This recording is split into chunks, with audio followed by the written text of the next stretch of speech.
Okay, welcome back. So step 10, attaching rear dampers. After this, the car is very nearly finished. There's bugger all to go, really. Your front suspension, your steering servo. Obviously we're not putting any radio gear in it. And mounting the wheels and tyres, rims and tyres. And then of course the body, which is going to be in a different video. So these shocks, it's going to do what we have been doing in this video series so far. We're just going to kind of build along and have a bit of a chat as we're going. So just getting some screws out of a lovely new pass tray from Pete. We are enjoying all these nice new toys. So, okay, now it's telling you to grease up this ball end for the shock. I'm not going to do it. You know why I'm not going to do it. But when mounting these cups here to mount the shocks themselves, I've had the shocks off the speed car quite a few times in the last couple of weeks. I just found it easier. I haven't even got any tools yet. I just found it easier if you just screw this metal cup in first. Run the screws in about halfway. And then I can go a little bit more. If you get it just right, that ball end will just pretty much clip in there, pop in there. It just saves you trying to hold everything together. So while we're here, we're going to put that brass bush in the top and the screw. And again, we're watching PDC on the computer. You can't see it, you can't hear it. With that, now it's come out. With that ball cup already mounted, there it goes, snapped in there. Everything's sitting in nice and loose, but we can just run these screws in now. And nothing sort of hanging and getting in the way. Here we go, and who's playing now? Gerwin Price and Sebastian Bilecki. Bilecki. Bit hard to pronounce some of these Polish names. Is that Polish? That's just me not being very articulate. Okay, so other side. Same thing. Run the screws in for these cups. Again, not all the way. Got our brass bush. 3x12 self tapper. You can see with that that cup already fitted in there, it's just easier to have everything sitting there, and then it just clips in. You wind in your screws. And there we have our classic Hornet rolling rigid rear end, and when they're brand new, that is the best that they operate. Once you get a few miles on them, yeah, they're not quite as good. Still good fun to drive though. So step 11, we're charging the battery, which coincidentally we are charging batteries because it's currently, what's the time at the moment, about 9 o'clock? It's 9:01, what a good guess. In a couple of hours time we're actually going down the beach for another speed run. We are actually charging batteries for the other hopper chassis, but not for this one. So servo, I do have an old Futaba here. It does work, I'm pretty sure it works. But I do think the spindle might be stripped out or something. I don't know, there's a reason I didn't want to use it anymore. But it's good enough for a shelf car. You got a manual. It is working. Go to auto.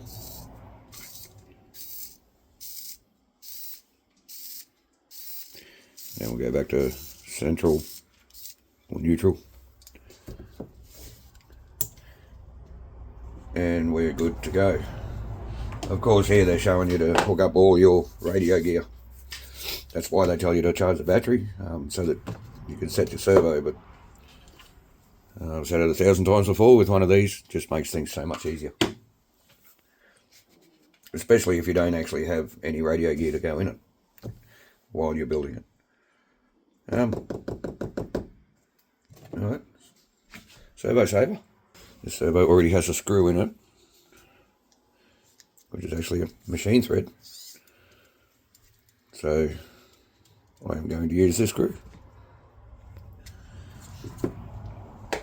And we just need our other appropriate parts, apart from the actual dry part that goes on the servo first. All the other parts are the same. This one here just depends on which servo you're using. As you all know, this isn't really a beginner's, this isn't really a tutorial build video either. It's just us having fun building a Hornet and having a bit of a chat with you guys. Our plastic washer. I mean, we are trying to give a couple of hints here and there as we go, as I think of them. That's on there good enough for what it needs to do. There's our servo saver. Now, we can screw on our servo mounts. You have to watch which way they go. Well, you kind of have to watch which way they go. Pretty much only going to go one way. So let's get our screw.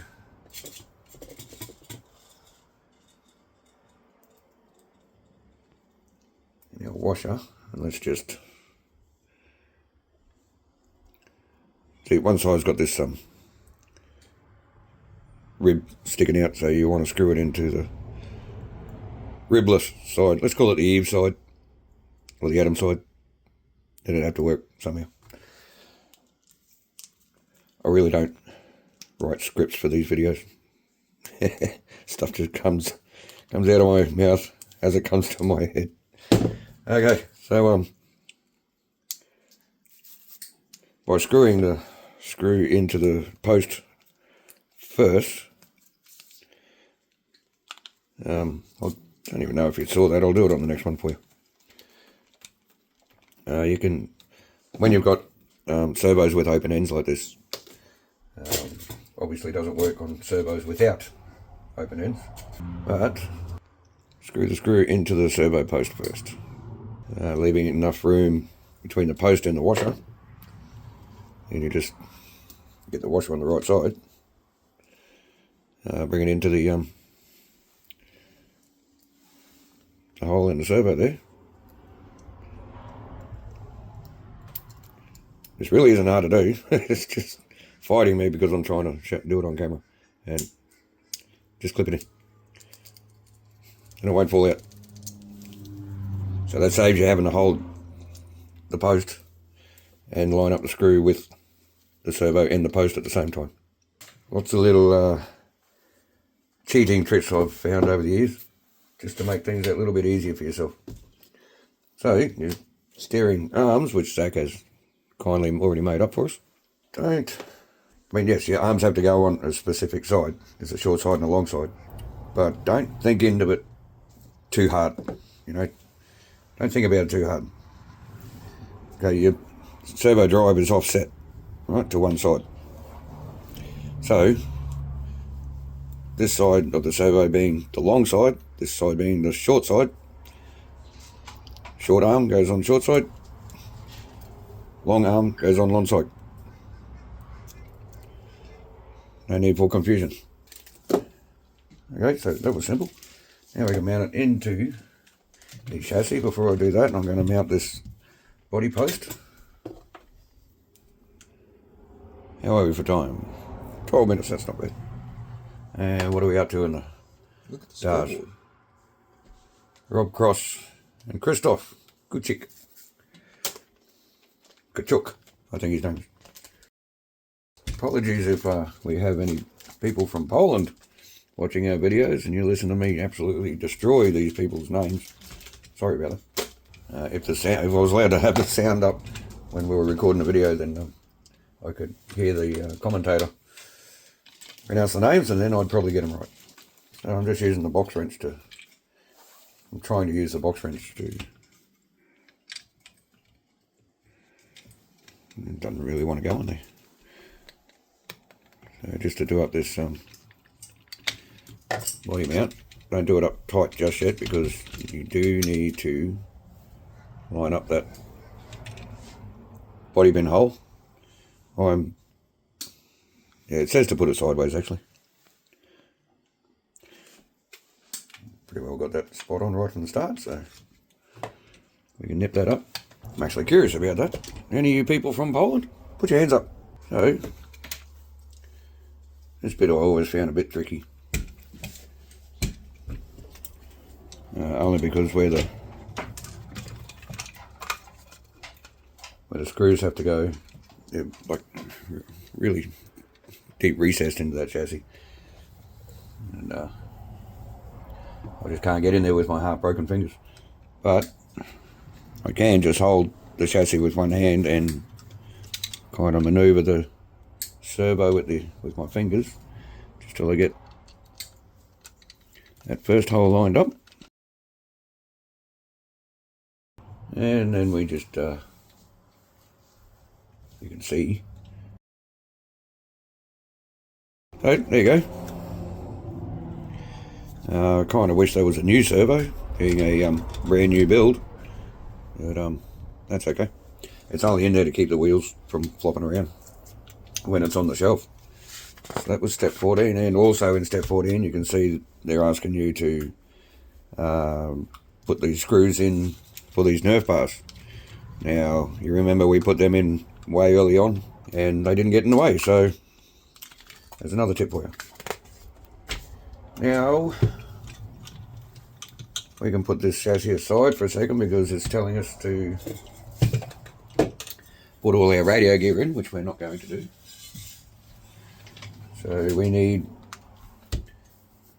front suspension arms and uprights and associated materials. So you just have to orientate your control arms the correct way, which really isn't hard. You just need to follow the cartoon. And I'm going to put this shock mount on first. So in the last video, the random video, where we were just having a bit of fun, we were showing off all these lovely new 3D printed parts that Pete sent us. Once again, thanks Pete. Yeah, we put out a thank you to all you lovely people who have subscribed and all you new subscribers. But also, what I forgot to say, I am actually going to grease this up just a little bit.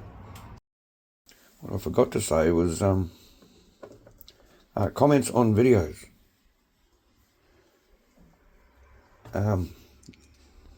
Obviously we love getting comments, we love reading comments. And we are still trying to get used to how YouTube works and how YouTube Studio works and all that sort of stuff. Right, so we can see, we get notifications, let's say, for comments on recent videos. We don't get notifications. This is on my phone anyway, which is pretty much what I do everything from. Zach uses a computer, a little laptop, so it might be different on there, I don't know.